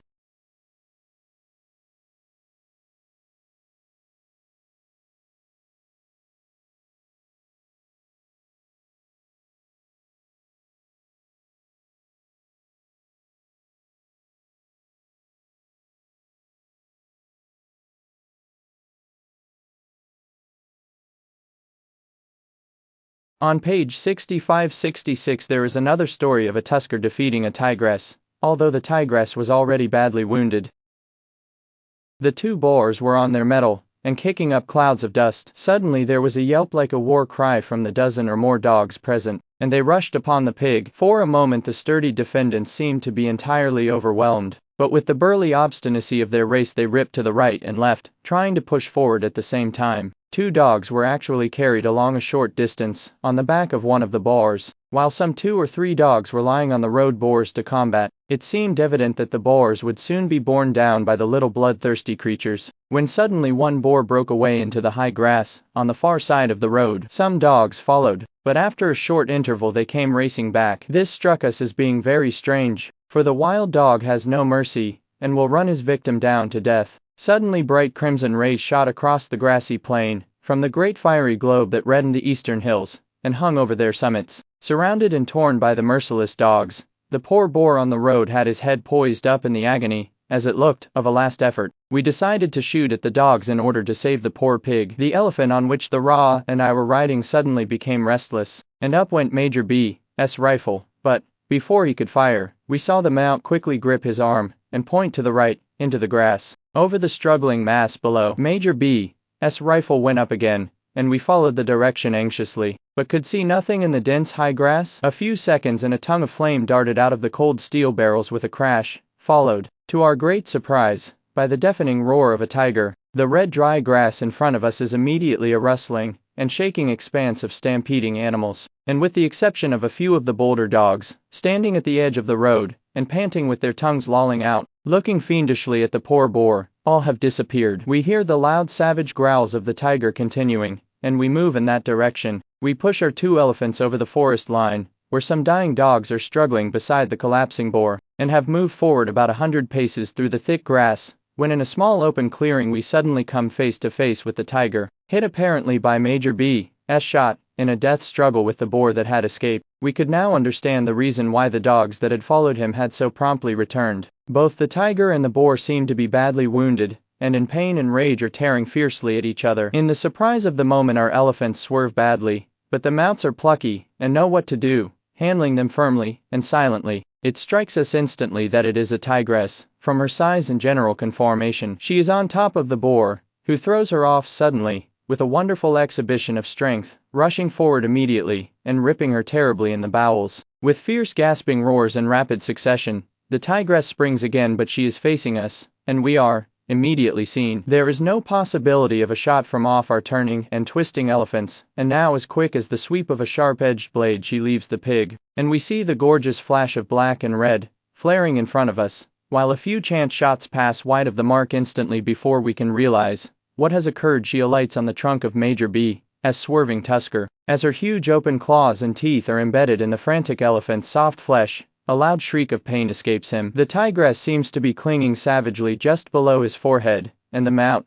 looking down upon her furious steam-spitting jaws, is close enough to be spluttered with reddened froth. The next instant, a deafening roar from Major B.'s maddened elephant shakes the very ground. As he swings round onto his hind legs, he stands bolt upright for a few seconds, and then comes down with a great thud on the ground with his 4 feet in his mighty effort to shake off the huge cat. The mount and Major B are clinging desperately to the pad as they are hurled up, and then twirled round with the fury of the elephant. Major B.'s rifle is flung out of his hand, and it crashes into the high grass. Suddenly the infuriated tusker turns his blood-besmeared trunk towards us, dripping with the hideous mess from the awful wounds in the bowels of the tigress, and falls onto his knees to crush her. The spectacle is a terrible one, and the mount is now in imminent danger of his life. He can hardly keep his seat at the steep angle of the tusker's suddenly conceived and frantic stratagem, and Major B., with his left arm around the mount's neck, is trying his utmost to keep him from tumbling off and being crushed to death along with the tigress, who now must, sooner or later, let go her grip. My heart beats like a sledgehammer, as we see the huge tusker about to stand on his head, as it seems, and it looks as if he must take a somersault. We shout to Major B to try to jump off to one side, while we are doing our best to persuade our elephant up to rush the tigress when she springs away, as we expect her to do any moment in order to save herself. But no, the tigress is fighting with the ferocity of a mother that has cubs. Suddenly, as we expect the worst to happen, the tigress loosens her grip, and falls under the trunk of the elephant. Streams of blood pour down the tusker's forehead and trunk, and splash the white fur, which the tigress shows underneath as she lies struggling on her back with her protruding claws striking the air in fury. Her hind quarters seem to be under the kneeling weight of the tusker's head and trunk, and she is apparently pinned. The Ra is sitting in front of me, and now raises his rifle quickly, trying to take a careful aim at the head of the tigress, roaring and spluttering close in front of the tusker's curled up trunk. The shot is a risky one, but something must be done, and I let the young Ra take it. The roars of the tigress cease as the sharp report of the rifle echoes through the hills. At this instant we see Major B. scrambling down off the pad so dangerously inclined forward. We immediately bring our elephant up cautiously behind the tusker, and make her sit down quietly some 30 paces away to pick the Major up without delay. Major B has scarcely reached our elephant when the tusker suddenly rises to his feet, and fortunately for us, in his mount, who is held on with the greatest pluck, begins to pommel the dead body of the tigress,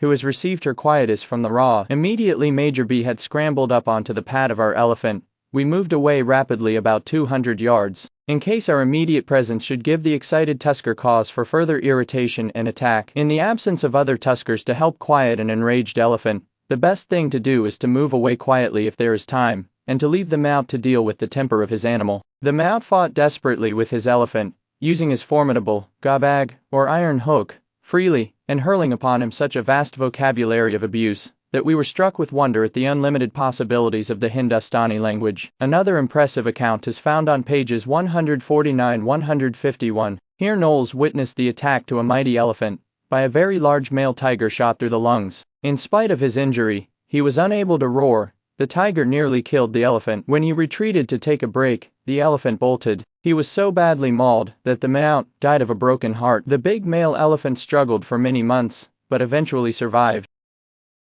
Some years ago Diggs and a shikar friend, who was also a reputed sportsman, took leave together to shoot over some special ground, which Diggs had in view, a hotbed for tiger, as he calls it, in a secluded valley known as Pathapani, literally rock of pure water, situated somewhere in that vast tract of government forests, covering the lower Himalayas, between the hill stations of Nainital and Lansdowne. For the purpose of this story, I shall refer to his friend as S.P. He was a great shot too, and he and Diggs could print their initials on the target. Their rifles were the 375 and the 400 high velocity, small bores, but they went in for selection shots, such as the head and the neck. We were once trying to bring to account an enormous tiger that was terrorizing all the cattle stations in the neighborhood. His pug marks, up the ravines and on the forest roads, were as large as soup plates. We had never seen anything like them before. It was our first visit up a beautiful valley called Pathapani, in a country where we subsequently bagged 9 tigers and 11 panthers in 2 weeks. The ground was quite new to us, and we spent the first few days exploring and tracking. We had 4 good elephants with us,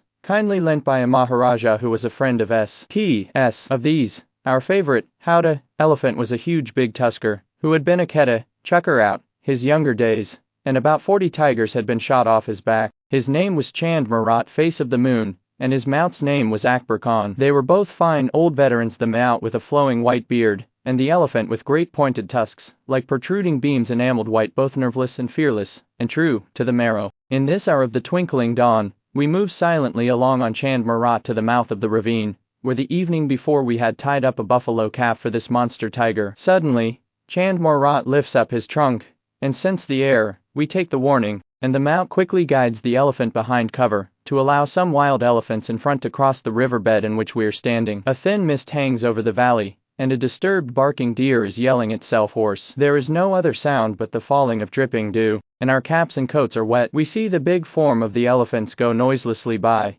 They cross the broad bed and scramble up the opposite bank. A few stones only are rolled down. We emerge from our cover, and try to find the drag of the tiger's kill. We hunt about, but can find not the slightest mark of the kill being dragged. Chand Marat is behaving queerly. He has never before shown such signs of restlessness. He now seems disinclined to obey his driver, and crosses the deep gorge of the ravine higher up, reluctantly. We think it most strange, but say nothing to the old Maut. Suddenly, there is a movement in the grass. Up goes S.P.'s rifle with a flash, and 2 shots ring out and echo through the still forests, as an enormous tiger gallops over the brow of the hillock. The thudding of his heavy gallop, and his colossal size are impressing beyond words, and we try to keep the elephant still, to listen. But, beyond the distant cries of peafowl, that yell at every disturbance in the jungle, dead silence follows. We wait 20 minutes, trying to keep Chand Marat steady. S.P. thinks it is a clean miss, but, as no animals roundabout have given the slightest indication of the tiger's movements, I refuse to believe in a miss, or that the gur is gone. I decide to dismount to see if there is some blood where the tiger was standing and ask S.P. to keep me covered, but he won't hear of my going alone, and we try to get down together. But, to our astonishment, the elephant refuses to sit down. The Maut forces him with his iron weapon, and he trumpets in a rage. He finally makes a half attempt and, with the Howdah, at a steep incline, rolling like a ship, we scramble off and jump to the ground. But our rifles, Akbar Khan cannot hand them down to us. He has lost control of the child. We shout to him in desperation, but for some unaccountable reason, Chand Marat, the staunchest of elephants, turns and bolts in a panic. And horrors, behind us, we hear that heavy thudding gallop again, and we see the huge G, having apparently taken the disturbance for a threat, returning over the hillock to fight for dear life. We turn sharply together, armless and helpless, to face the hillock and the savage monster that has crashed down in the grass barely 20 paces in front of us. We have turned just in time to stand shoulder to shoulder and to freeze like statues, though right in the open before him. We know nothing can save us but successful jungle deception, the practice of wild animals, and we do not move a hair's breadth. The brute is so close that we can see the vital blood jerking out of 2 small holes, high up, well in front of the shoulder, and pouring down his near flank. Terribly wounded through the lungs, he cannot roar, his breathing is like a great pair of risping bellows. His claws are extended full length, and his tail is lashing furiously. With ears savagely back, his great head moves round alternately, one moment slowly away from us, in the direction of the hillock, and the next swiftly and fiercely back to face us again with a ghastly grin and a low guttural threat followed with a deafening spit like the escape of steam from an engine. These head movements with the terrible snarling and spitting are repeated until we feel our nerves gradually collapsing. We know that the slightest mistake, or that the rustling of the grass near us for any cause, would mean instant death. Our knees are beginning to feel quacky, but we must hold out. Death is the alternative. And deception triumphs at last. We see the claws being drawn in, and the head is now steadily facing the hillock. To our left front we suddenly see the welcome form of Chand Marat standing still in the shadows, 100 yards away. The old experienced Maud is watching us. He has quieted and brought back the elephant, and from our frozen attitude he knows what is wrong, and makes no mistake. Suddenly, the great monster lurches up and gallops back over the hillock. Slowly we retreat rearwards, step by step, and the elephant is brought round to meet us. We are on the back of Chand Marat again, and our rifles are grasped in deep gratitude. It seems as though we have passed through an eternity of agony, but it is still morning, and the golden sunbeams are darting through the trees. S.P. and I are around that hillock looking down on the dead ledge with his paws up, and the whites of his eyes showing. The monster is sprawling on the broad of his back. I tell S.P., however, that I do not like his unnatural appearance, and advise him to make certain with another shot, but he thinks the skin will be spoiled, and we decide to throw some empty cartridge cases to see if there are some signs of life. The cases are thrown and we curse our stupidity. Like a flash of lightning the monster is between the elephant's legs. We fire 2 shots, but his movements are too rapid. The tiger's great claws tearing the elephant's thighs on the inside of his hind legs. Chand Marat, in terrible agony, trumpets like thunder. He lashes out and whirls round, but cannot get at the tiger to throw him off. Amidst a din, as if hell were let loose, a terrible tussle begins. The howdah is a matchbox on an ocean wave. The woodwork and the ropes are creaking ominously, and we are being hurled about and shaken to bits. We try to jump, but it is impossible, and have to trust to luck. Akbar Khan is yelling to the great elephant to use his weight, and directs him, and he begins to sit down on the G. We are warned that the elephant may roll, and that we must be prepared to jump, but the Ij loosens his mighty grip as he feels the elephant's weight, and lollops back to that hillock. We yell to the Mao to hold Chand Marat steady for a second, to draw a bead on the furious monster panting in front of us, but the elephant bolts again in pain and panic over the low hills over terrible ground, with a torrent of blood behind him, and we pull up in the valley below from which we came up. The whole of this second incident lasted no more than half an hour. Poor Chand Marat was almost disemboweled. We unharnessed him, flinging howdah, pad, ropes, everything to the ground,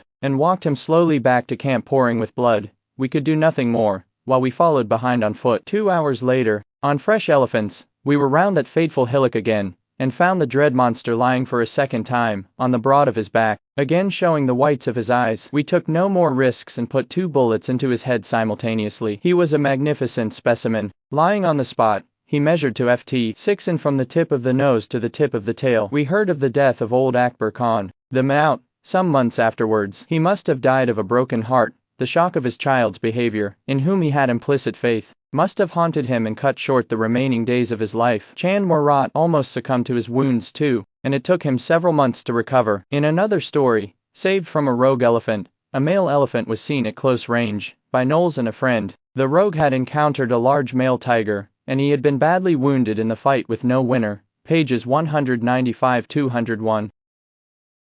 While the men were thus reporting the result of their reconnaissance, up came 2 government forest guards, decked out in green turbans and khaki uniforms, to inform us of the appearance of the tusker in the vicinity of the camp. These guards are generally supposed to warn shooting parties and travelers of dangerous rogues and man-eating tigers, if any, if the whereabouts of such animals are known to them. "But where is my hat?" said Diggs, quite concerned. There was a roar of laughter, as we pointed to the mess on the ground. The shikaris enjoyed the joke and held their sides. "The tusker seems to have picked your honor's belongings out," said the head buffalo man to Diggs, for he must have danced upon your honor's sola tapi. We found this pulp buried in the slush at the edge of the fire line. Diggs began to examine it closely. It is my sola hat with the khaki cover right enough, said Diggs, but no tusker has danced upon it. Look at this, he said. We all looked down and examined the spot on the pulp. There to our surprise, neatly impressed upon flat pieces of damp clay adhering to the crushed sola, were many half-pug marks of the tiger, and indents made by his claws, which none of us had noticed. The shikaris applauded Diggs,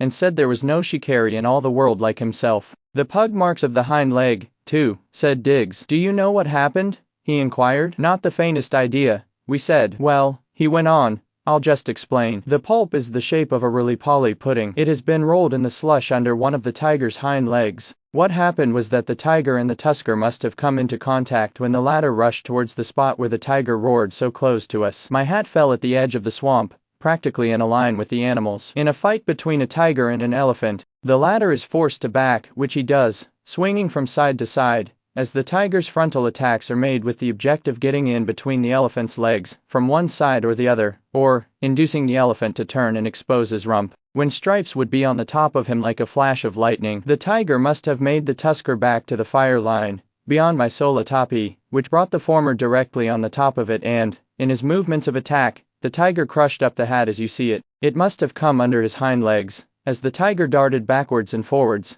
rolling up the pulp like a pudding. Had our elephants last evening remained calm and steady, we should have witnessed something of the fight in the dark.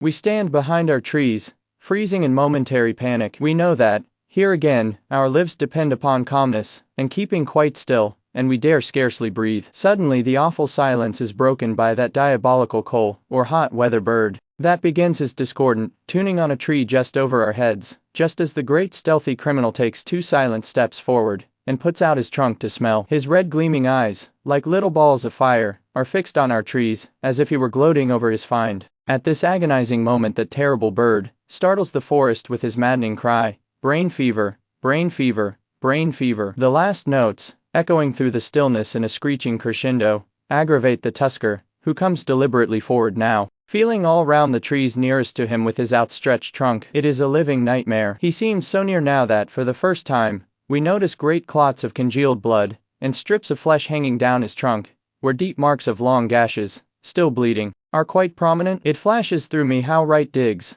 was when he said that the tiger during that memorable evening of the elephant stampede had come actually into contact with him. Those terrible marks that make his appearance more savage than ever are the result of the battle and the tiger's punishing claws. We realize now, with redoubled anxiety, that we are not only dealing with a bad rogue elephant, but a wounded one. Diggs, from behind his tree in front of the shikaris and myself, glances quickly in our direction, trying to make us understand with his eyes that we must make a bolt for it, and dodge this ghastly, bloodthirsty demon among the trees. Firing the moment that we are released a few paces from our imprisoned position. My knees feel weak, as if I were only just convalescing after a long illness. There goes the snout of his trunk, but a few paces from Diggs' tree. The latter takes a step rearwards, and I am ready to shove off in the dash for life after him when, at that momentous second, that terrible moment, when fate and decision seem to meet as twin brothers, linked arm in arm, we hear a crash through the undergrowth at our back, and to our unspeakable horror, we see the half-naked figure of a man suddenly darting past our trees right in front of the tusker. It looks as if the thing in human form, whatever it might be, has suddenly gone mad. It appears that he is going to throw himself at the feet of the tusker, but no, with strange yells he dances, but 5 paces in front of the brute, as if to tantalize him, and then, as the monster, in a paroxysm of fury, turns on him, with a terrific roar, as if a bomb were exploding, the agile figure skips to one side and dashes off in the direction of the valley from which the big elephant so silently emerged. The brute swings round as instantly, and crashes after the poor wretch at a pace that would give even a champion athlete but a poor chance of escape in a straight run. But this gives us the longed-for opportunity. Our rifles are instantly leveled, and a volley bursts close over the monster's back. He hesitates a moment. We see the human figure gliding round in our direction again, and then, as another volley from our rifles, mine a heavy 577, crashes over him, the bullets whizzing a few inches over his head and ears. The great elephant dives down the valley from where he came. Let's finally move to more recent accounts. The last book I'd like to show you is the best-selling book,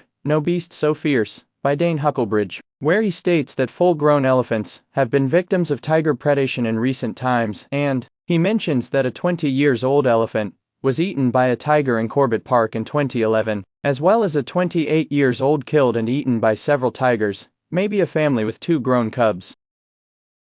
In Chapter 1, pages 23 and 24, he writes that Bengal tigers in northern India are known to have killed and eaten both rhinos and elephants, and while they tend to prefer juveniles for obvious reasons, full-grown specimens of both species have been victims of tiger predation. In 2011, a 20-year-old elephant was killed and partially eaten by a tiger in Jim Corbett National Park, and in 2014, a 28-year-old elephant in Kaziranga National Park farther east was killed and feasted upon by several tigers at once. Keep in mind, a mature Indian elephant can weigh well over 5 tons. The Bengal tigers responsible essentially took down something the size of a U-Haul truck, just so they could gnaw on it. After a little research I found the news he was talking about. Here we go.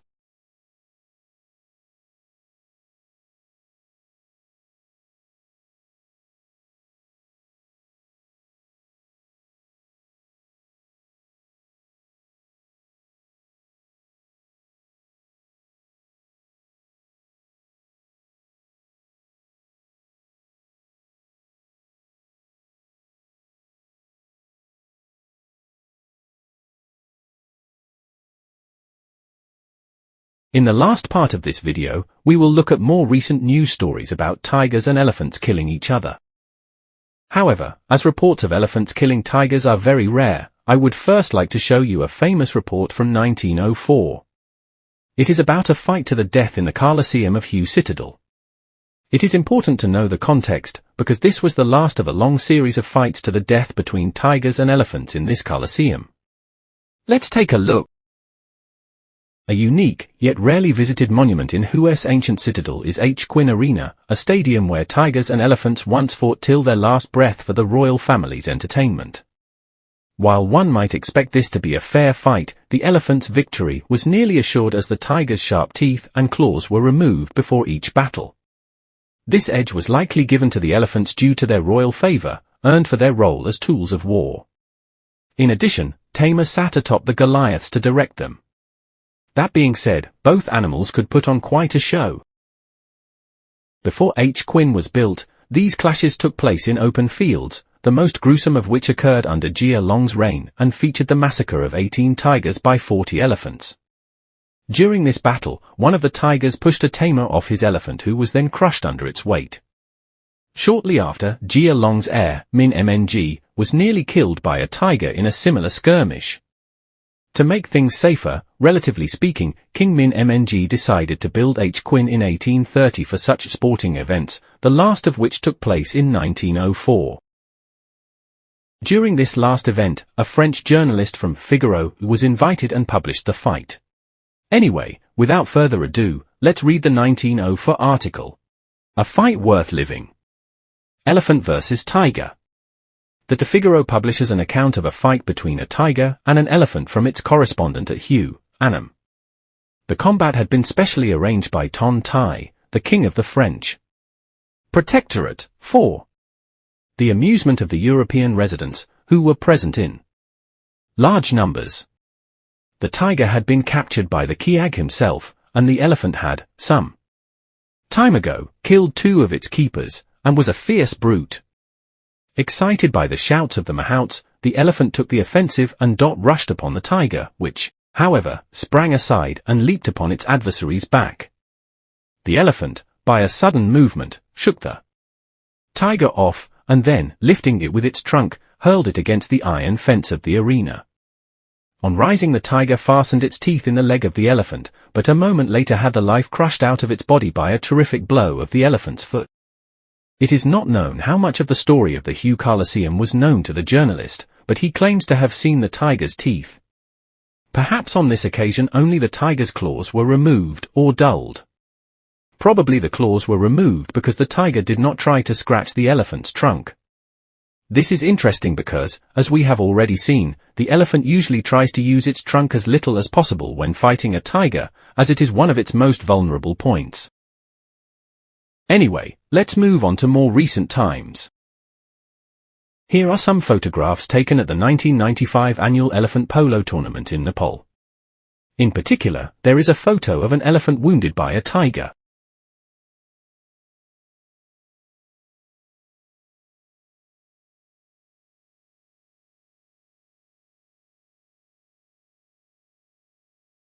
Here's some news from 2005. An elephant is suspected to have died of wounds inflicted by the same tigress that attacked a man at the Corbett National Park in Uttaranchal.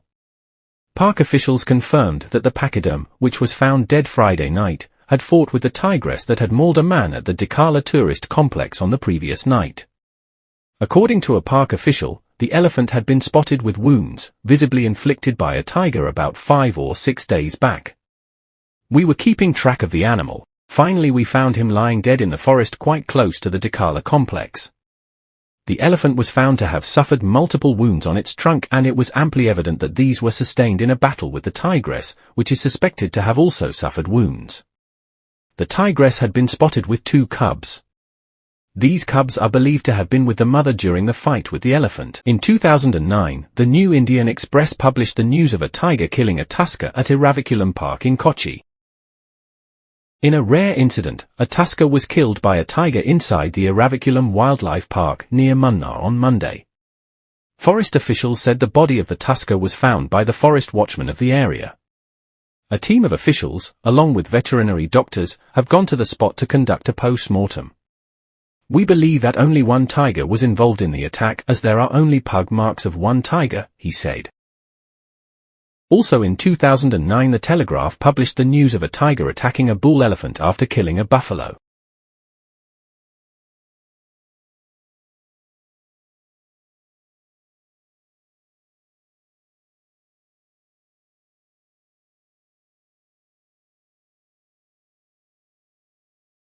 In 2011 we already seen the news published by The Hindu about a tiger killing a 20-year-old elephant.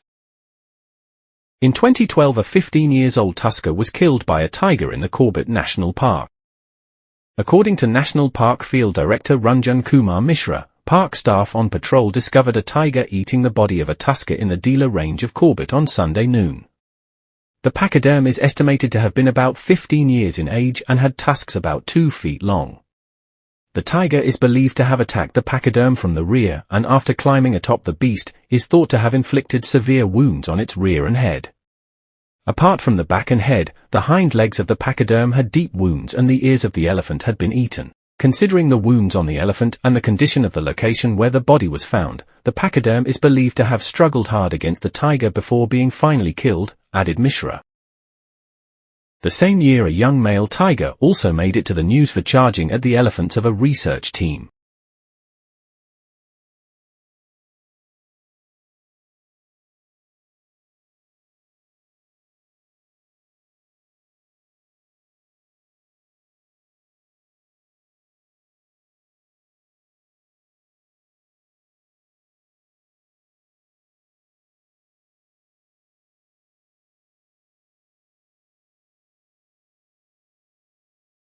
In 2013 the tigers must have had enough of elephant meat and decided to shift to rhino's meat.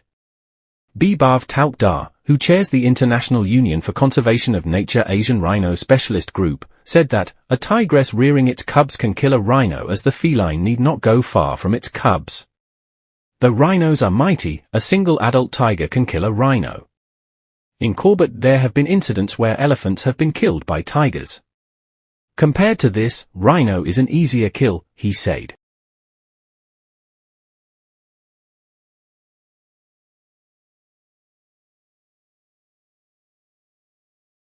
In 2013 a tiger killed a 7-year-old tusker in Silent Valley National Park.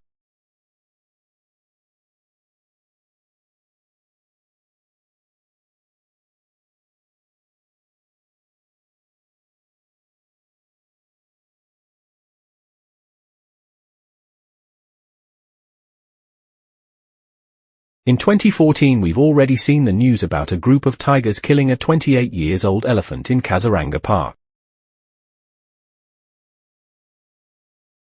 In 2016, a tiger killed an adolescent elephant. The carcass was discovered by some travelers. Let's read their blog. We managed to get a trip into the forest in the evening and were very lucky to see an elephant carcass. We were told that a tiger had killed the elephant, which was an adolescent and not a fully grown one. But how the tiger managed to bring it down was a surprise, and we couldn't understand. Normally elephants are in groups, and how did the tiger manage this? In 2017 in Kerala's Wayanad, 6 elephants were killed by tigers for a dispute over water resources.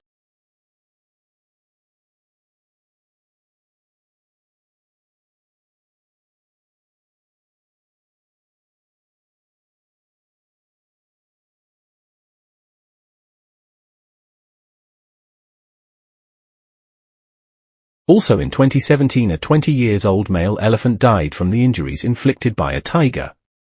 Let us read. The carcass of an elephant has been found in Corbett Tiger Reserve. It is believed that this elephant died after being wounded by a tiger. Deputy Director Amit Verma reached the spot and inspected the spot. The body has decomposed as it is 15 days old. His age is estimated to be 20 years. The elephant death is not suspicious. He told that the tiger has eaten the back leg of the elephant. It is believed that the elephant has died after being injured in the tiger attack. In 2018, a 20-year-old female elephant was found dead inside the reserve forest at Uliu. After the veterinarian conducted a post-mortem, the carcass was found with deep injuries in one of the legs. The animal was not able to walk long distances, preventing it from collecting enough green fodder.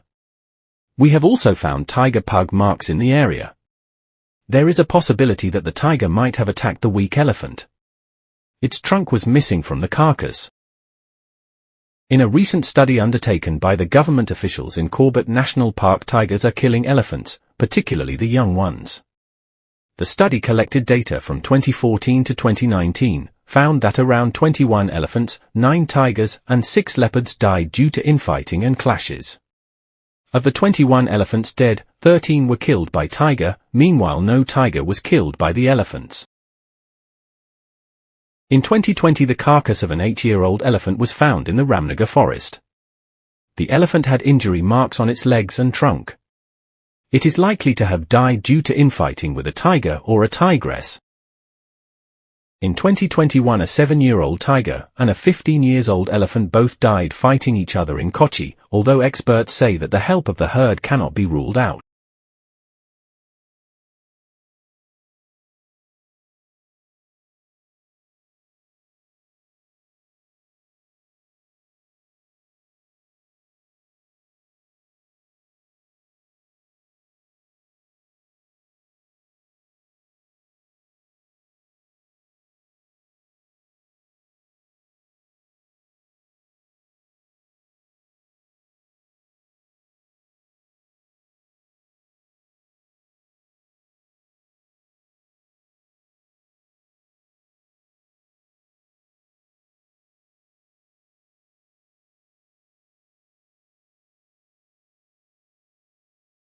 Also in 2021, a 10-year-old tigress was killed by a herd. In an incident that has left many flummoxed, a carcass of a young 10-year-old tigress was found in an elephant corridor in Wayanad. WTI's field officer Shojan M.A. was part of the expert committee formed for the post-mortem of the tigress that revealed evidence of a fight with a herd of elephants. Tigers are known to prey on elephant calves, but this was a rare instance when a tiger was ostensibly killed by elephants. There were no external injuries, and the reason of the death was due to abnormal rotation of the head, dislocation of the atlanto-occipital joint, and rupture of the spinal cord. A tiger will generally avoid an altercation with an elephant herd, but this wasn't the case here. India's 30,000 elephants and 3,000 tigers coexist with its 1.3 billion people in rapidly fragmenting habitat that brings in conflict situations. Despite these two animals being flagships of wildlife conservation in the country and sharing the same space, there is little room left in the corridors that we are fighting to protect. Finally, in 2021, a protective mother elephant died from injuries inflicted by a tiger.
Russian biologist Sergei Kucharenko once said, "It is difficult to find an animal on Earth that would be as powerful and agile, beautiful and fearless and as widely known to people of all continents as the tiger." Elephant? Let's assume. A lion? Let's admit. Rhinoceros? Bear? No. Without belittling the merits of the giants of Africa, the elephant and the lion, there is reason to say, after all, the tiger attracts the closest attention and burning interest to itself, and it is he who should rightfully wear the crown of the king of beasts. How much truly monstrous power is in him, harmoniously combined with grace. Among animals, he is an intellectual, a brave, and even a knight. And hardly anyone else has such bright, beautiful and at the same time so practical for an inveterate and experienced hunter. We finally came to the conclusion of this video. I'd like to give a big thanks to all those channels from which I gained that amazing tigers footage. I hope that tigers will instill confidence in you and transfer their bravery to you. Remember, tigers are ferocious and courageous animals. They can attack any prey, no matter the magnitude. If you are battling with fear, you can draw on the courage of the tiger and allow it to fill you up until you see nothing as achievable. Your dreams will be accomplished if you dare to go after your dreams no matter how big they are.